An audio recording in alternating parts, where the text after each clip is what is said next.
Hello friends, कहानी अटूट बंधन के भाग 6 में आपका स्वागत है। फ्रेंड्स, पिछले भाग में हमने पढ़ा था कि कैसे राशि को बदतमीजी के लिए उकसाया जाता था। फिर जब वो कुछ भी कहना शुरू करती तो सुरेश और मंजू घर से बाहर निकल जाते और चीखने चिल्लाने लगते कि देखो, हमारी बहू हमारे साथ मारपीट कर रही है या हमें घर से निकाल रही है। राशि के कुछ भी समझ नहीं आ रहा था कि उसकी रिकॉर्डिंग की जा रही है। तो फ्रेंड्स, चलिए अब आगे शुरू करते हैं। ये रिकॉर्डिंग वो इसलिए कर रहे थे ताकि दिखा सके कि वो राशि का कितना ख्याल रखते हैं। कभी कभी राशि के साथ खूब बदतमीजी की जाती थी और कुछ समय पश्चात सभी उसके साथ बेहद ही विनम्रता से पेश आने लगते थे, लेकिन राशि गुस्से में उल्टा सीधा कहती रहती थी। उन घटनाओं की योजनाबद्ध रूप से रिकॉर्डिंग की जाती थी। फिर सभी को वो दिखाई जाती थी कि देखो, हम कितने प्यार से पेश आते हैं, लेकिन राशि लगातार बदतमीजी करती रहती है। सुरेश, मंजू और राजन सब सुरेश की योजना के अनुसार काम कर रहे थे। राजन सुरेश और मंजू के द्वारा उसे चरित्रहीन भी बताया जा रहा था। ये तीनों सफल भी हो रहे थे। इनके सभी पड़ोसियों को लगने लगा था कि राशि चरित्रहीन भी है और असभ्य भी। लोकल थाने में भी बात करके और कुछ पैसे दरोगा को देकर उसे भी अपने विश्वास में ले लिया था। कई बार पुलिस को बुलवाकर भी राशि को महिला पुलिस से डांट लगवाई गई थी। राजन लगभग रोज उसे पीटने लगा था, लेकिन दुनिया को वो ये बोलता कि राशि उसके साथ मारपीट करती है। ये सारा षड्यंत्र सुरेश के दिमाग की उपज था। राशि को भीतर ही भीतर मानसिक रूप से तोड़ा जा रहा था और उसको बदनाम भी किया जा रहा था। कई बार पुलिस को बुलाया गया ये कहकर कि राशि ने आत्महत्या की कोशिश की है। एक दिन राशि ने रात्रि के समय राजन से इस विषय पर बात करने का प्रयास किया। राजन अपने लैपटॉप पर कुछ ही कार्य कर रहा था। राशि ने राजन को पीछे से प्यार से उसके कंधों पर अपनी बाहों का पाश बनाया और उसके सर को चूमा। राजन, जो एक पहिए वाली कुर्सी पर बैठा था, उसने अपनी कुर्सी को घुमाकर बेहद ही रूखे अंदाज में राशि को पीछे हटाया और कहा, काम करने दो यार। राशि ने फिर राजन को अपनी बाहों में भर लिया और प्यार से बोली, आपको लगता है मैं मम्मी या पापा जी को घर से निकल जाने को कहूँगी? राजन ने रूखे अंदाज में कहा, क्या कहूँ, तुमने मेरा विश्वास ही तोड़ दिया है पूरी तरह। राशि ने प्रेम पूर्ण भाव से कहा, मैंने आपसे शादी की है, आपके घर से नहीं। ऐसे 1000 घर कुर्बान कर दूंगी आपके प्यार पर। मुझे ये घर नहीं चाहिए, बस आपकी ज़रूरत है। राजन ने एक झटके से राशि को अपने से दूर किया और कमरे से बाहर चला गया। उस कमरे में राशि के साथ अब उसके आंसू ही रहते थे। राशि जब भी राजन से बात करना चाहती थी तो राजन उसे अनदेखा कर देता था। राजन की स्थिति को लेकर सुमेधा बहुत परेशान रहने लगी थी। अब राजन अकेले में भी बड़बड़ाता रहता था। सुमेधा जब भी राजन को मनोचिकित्सक के पास चलने को कहती तो वो टाल देता था, बल्कि अब तो वो झल्ला कर सुमेधा को डांट देता था।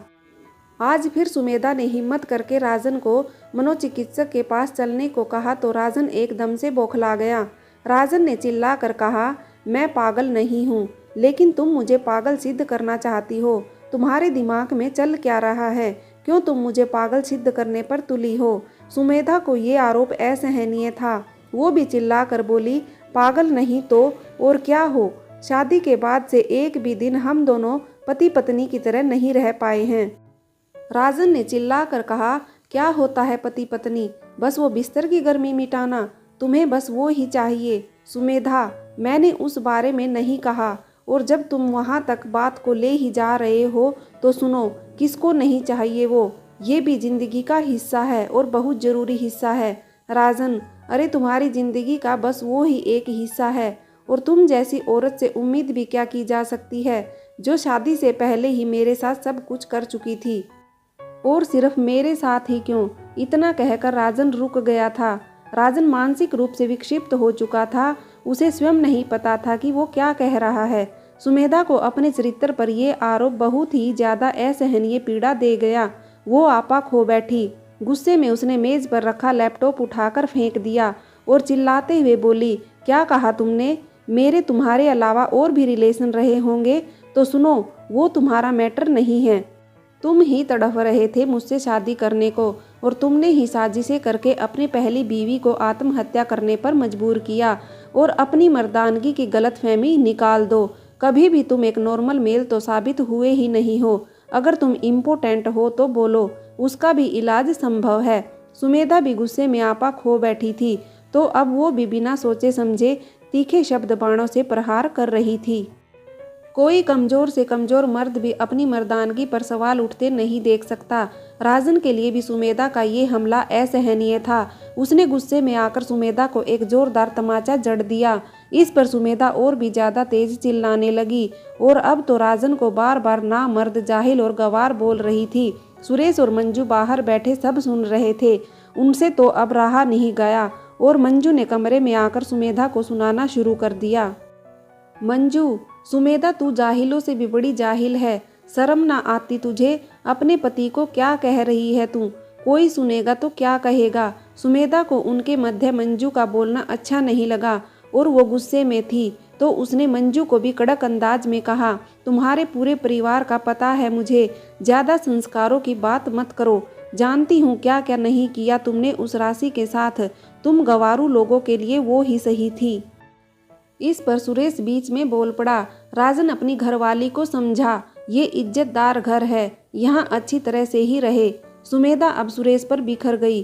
क्या बकवास कर रहे हो क्या आप लोग मेरे पापा के सामने? आप जैसे लोग मेरे पापा के ऑफिस में घुस भी नहीं सकते। इतने में ही राजन ने एक और चांटा सुमेधा को मार दिया। इस पर सुमेधा पूरी तरह बिखर गई और उसने राजन को एक जोरदार धक्का दिया, जिससे वो नीचे गिर गया।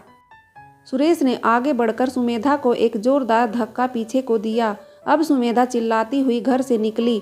तुम जंगली लोगों की इतनी हिम्मत कि मुझे मारोगे? मैं अनपढ़ राशि नहीं हूँ। अभी पापा को फ़ोन करती हूँ और देखो क्या हाल होगा तुम्हारा। जानते भी हो मेरे पापा IAS हैं और मेरा भाई भी IAS है। अब सुरेश को थोड़ा होश आया तो उसे एहसास हुआ कि वाकई में ये राशि नहीं है और ना ही इसका परिवार राशि के परिवार जैसा है।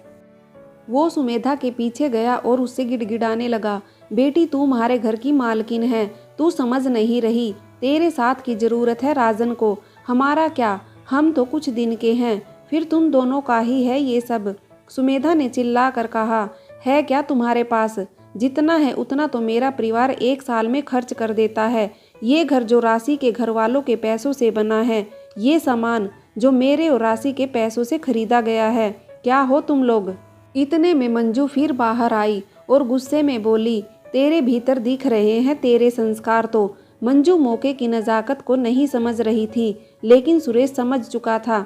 उसने मंजू को चुप करने के लिए मंजू की पीठ पर एक जोरदार थप्पड़ मारकर उसे धक्के देकर उसके कमरे में धकेल दिया और मंजू को डांटते हुए बोला, अंदर मर बदतमीज औरत, तुझे पता नहीं कि बहू बेटियों से कैसे बात की जाती है। सुरेश को मंजू को यूं मारते देख सुमेधा को और भी ज्यादा बुरा लगा और उसने अपने माथे पर हाथ मारते हुए कहा, तुम सब जंगली हो जंगली। सुमेधा ऊपर छत पर चली गई और फोन पर अपने पिता से बात करने लगी। राजन दुनिया से बेखबर अपने कमरे का दरवाजा बंद करके लेट गया। दरअसल में अब राजन को बाहरी दुनिया से कोई मतलब ही नहीं रह गया था। वो एक बेहद ही असामान्य मानसिक स्थिति में जा चुका था। सुरेश अब घबराया हुआ था। सुमेधा ने अपने पिता को फ़ोन लगाया और रोते हुए सारा विषय बताया। उधर से सुमेधा के पिता ने बेहद ही शांत भाव से कहा, बेटा समझाया था तुम्हें कि तुम गलती कर रही हो। इतने अच्छे अच्छे प्रपोजल को ठुकरा कर तुम इसकी दूसरी पत्नी बनी। ऑस्ट्रेलिया से इतना अच्छा जॉब ऑफर था जिसे तुमने ठुकरा दिया। तब तो तुमने ना हमारी सुनी और ना अपने भाई की।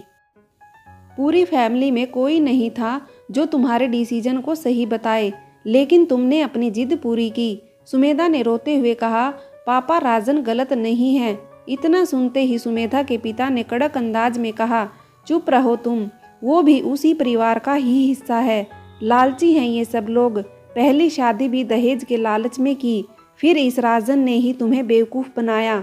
सुमेधा अब कुछ कह पाने की स्थिति में नहीं थी।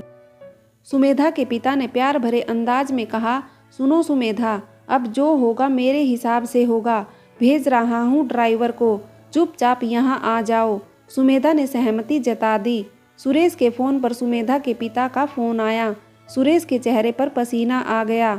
वैसे भी सुरेश सुमेधा के परिवार से घबराता था, क्योंकि सुमेधा का पिता और भाई दोनों बड़े अधिकारी थे। सुरेश ने फ़ोन उठाते ही चापलूसी वाले अंदाज में कहा, नमस्कार सर को। सुमेधा के पिता ने अभिवादन का कोई जवाब ना देते हुए सीधे कहा, वो मेरा ड्राइवर आ रहा है सुमेधा को लेने, उसकी पैकिंग करवा दो। सुरेश ने गिड़गिड़ाने वाले अंदाज में कहा, अजी वो बच्चों के बीच में थोड़ी सी गलतफहमी हो गई थी जी, मैं सब संभाल लूँगा। सुमेधा के पिता ने अब कड़क अंदाज में कहा, मैं पूछ नहीं रहा हूँ, बता रहा हूँ।